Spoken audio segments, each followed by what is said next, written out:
The 30th of January, 1933.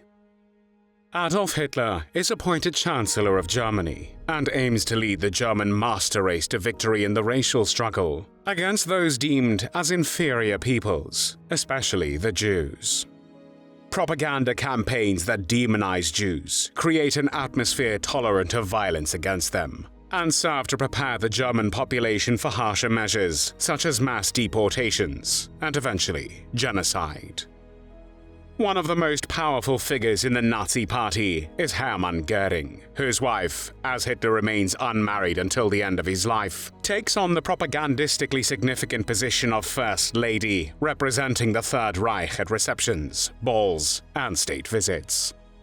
Despite being fully aware of all the atrocities committed by the Nazi regime, she will never stop supporting her husband, with whom they belong to major beneficiaries of the Nazis' confiscation of art and wealth from Jews and others deemed enemies by the Nazi regime.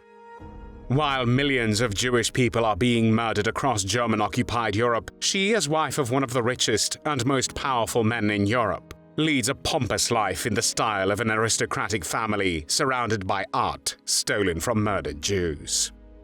Her name is Emmy Göring.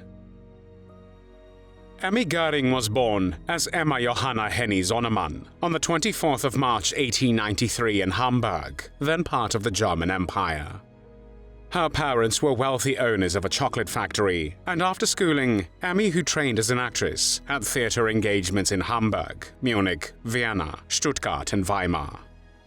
In 1916, she married fellow actor Karl Köstlin. However, the marriage ended up in divorce in 1926 because, as Emmy later said, she and Köstlin soon realized that they were more suited as friends. In 1932, 1 year before Adolf Hitler and his Nazi party came into power, Emmy met Hermann Göring, whose first wife, Karin von Kanzau, died a year earlier. Although Göring was still mourning his first wife, the two fell in love, and Hermann Göring, in his capacity as president of the Reichstag, the German parliament, awarded Emmy the title of Prussian state actress in the fall of 1934 and secured her engagement at the Prussian State Theatre in Berlin. Emmy left Berlin State Theatre in 1935, the same year she and Hermann Göring got married. The wedding was celebrated on a huge scale with great pomp. A large reception was held the night before at the Berlin Opera House, and fighter aircraft flew overhead on the night of the reception and the day of the ceremony, at which Hitler was best man. Their only child, Edda, was born on the 2nd of June, 1938. Her father received over 600,000 messages of congratulations on his daughter's birth, and tributes came from all over the world. Because Emmy was 45 and her husband Hermann had been shot in the groin during the beer hall putsch, there was talk of a virgin birth. Julius Streicher, the publisher of the virulently anti-Semitic newspaper Der Stürmer, even claimed that Hermann Göring was impotent and that his daughter Edda was a product of artificial insemination.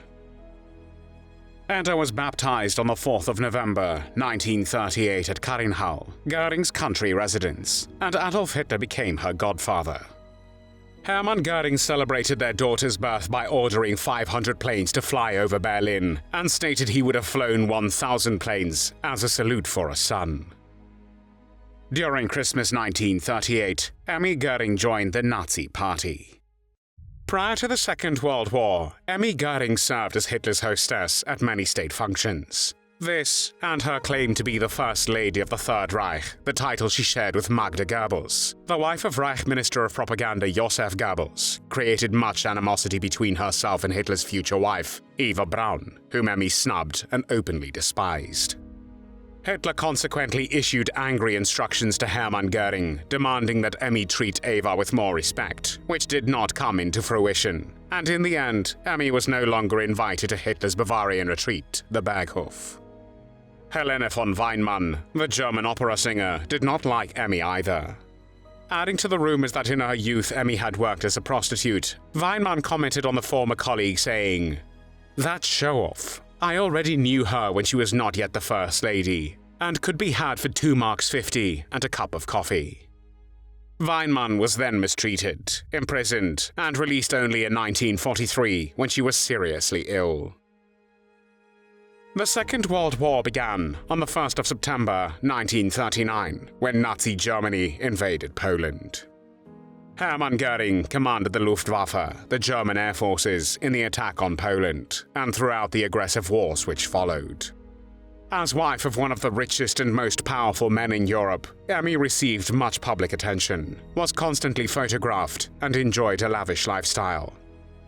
Her husband owned mansions, estates, and castles in Austria, Germany, and Poland, and was a major beneficiary of the Nazis' confiscation of art and wealth from Jews and others deemed enemies by the Nazi regime. The fact that all the luxury was stolen did not bother Emmy, and on their Carinhall estate, she and her husband led a pompous life in the style of an aristocratic family. At Carinhall, Hermann Göring had a 34-meter-long hall built, called the Grand Gallery, where he exhibited the most important pieces of his collection that had been plundered from private collections and museums around Europe from 1939 onward. Göring persecuted the Jews, particularly after the November 1938 Kristallnacht pogrom, and not only in Germany, but in the conquered territories as well. His interest was primarily economic, how to get their property, and how to force them out of the economic life of Europe. Göring worked closely with the Einsatzstab Rosenberg, an organization tasked with looting of artwork and cultural material from Jewish collections, libraries, and museums throughout Europe. Headed by the chief ideologue of the Nazi Party, Alfred Rosenberg, from within the party's Office of Foreign Affairs, the task force set up a collection center and headquarters in Paris. The Parisian museum, Jeu de Paume, was used to warehouse artwork seized from French Jews. Göring visited it about 20 times between 1941 and 1944 to select artworks of especially high quality that had been picked out especially for him and sent on a special train to Carinhall and his other homes. Some 26,000 railroad cars full of art treasures, furniture, and other looted items were sent to Germany from France alone. The estimated value of the Göring's collection, which numbered some 1,500 pieces, was $200 million. An equivalent of more than 3.6 billion United States dollars today. On the 23rd of April, 1945, shortly before the end of World War II in Europe, Hermann Göring, then a heavy drug addict, taking the equivalent of 3 or 4 grains, about 260 to 320 milligrams of morphine a day, sent a carefully worded telegram asking Hitler for permission to take over as the leader of Germany, stressing that he would be acting as Hitler's deputy. He added that, if Hitler did not reply by 10 o'clock that evening, he would assume that Hitler had indeed lost his freedom of action and would assume leadership of the Reich. Infuriated, Hitler sent a reply to Göring, threatening him with execution for high treason unless he immediately resigned from all his offices. Realizing his situation was untenable, Göring duly resigned. Afterwards, Hitler ordered the SS to place Hermann Göring with his wife and their daughter, as well as all their staff under house arrest at the Obersalzberg. Hitler and his wife Eva Braun committed suicide on the 30th of April, 1945, less than 40 hours after a hastily arranged wedding. Göring was freed on the 5th of May by a passing Luftwaffe unit, and he made his way to the US lines in hopes of surrendering to them rather than to the Soviets. He was taken into custody near Rastatt on the 6th of May by elements of the 36th Infantry Division of the US Army. The move likely saved Göring's life, as personal secretary to the Führer, Martin Bormann, had ordered Göring and his family executed if Berlin had fallen. The Second World War in Europe ended on the 8th of May, 1945. Between the 20th of November 1945 and the 1st of October 1946, Hermann Göring was tried at the Nuremberg Trials, which were held against representatives of the defeated Nazi Germany. Göring was convicted of conspiracy, crimes against peace, war crimes, and crimes against humanity. However, in Emmy's eyes, Hermann was the embodiment of nobility. She considered his stance at the Nuremberg Trials exemplary, and she reproached other defendants, adding, "If at least someone had acted like a man by standing up and saying, 'Yes, I supported the Führer. Here I am standing in front of you, treat me as you want.'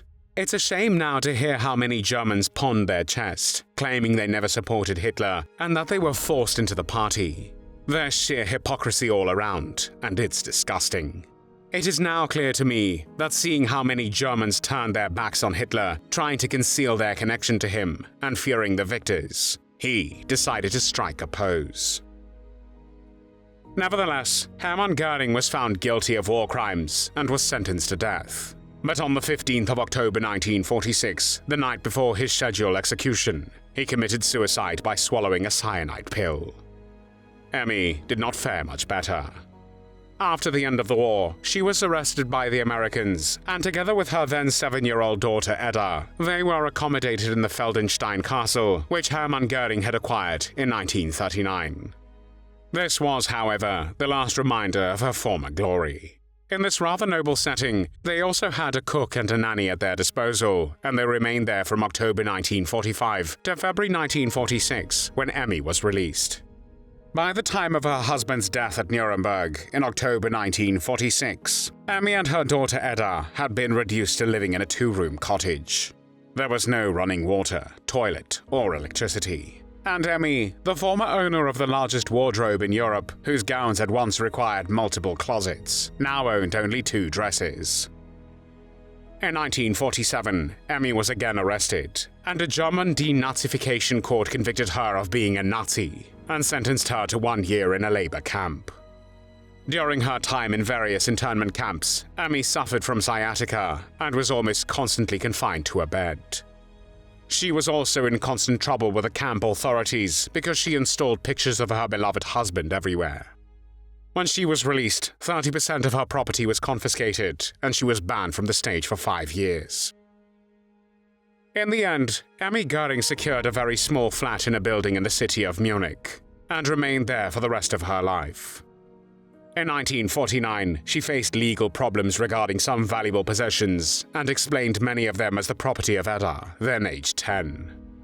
In 1958, she sold a vacation home in Wenningstedt on Sylt, which she had built in 1935 and was returned to her after the war. In 1967, she published the book Andere Seite meines Mannes, published in English as My Life with Göring, in which she romanticized her role at Hermann Göring's side in a non-political way.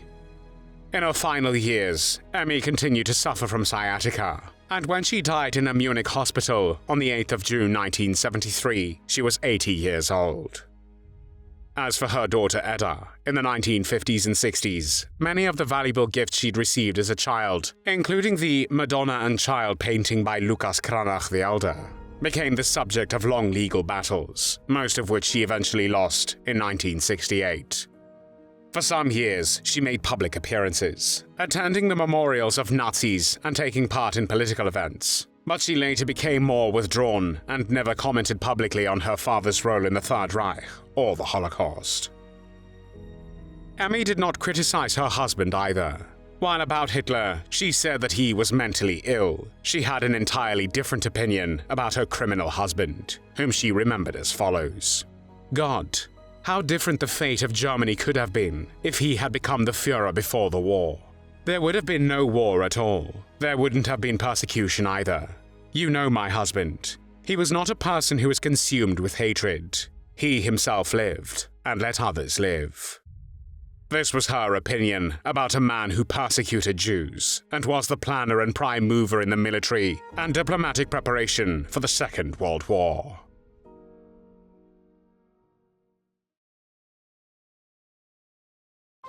Thanks for watching the World History channel. Be sure to like and subscribe, and click the bell notification icon so you don't miss our next episodes. We thank you, and we'll see you next time on the channel.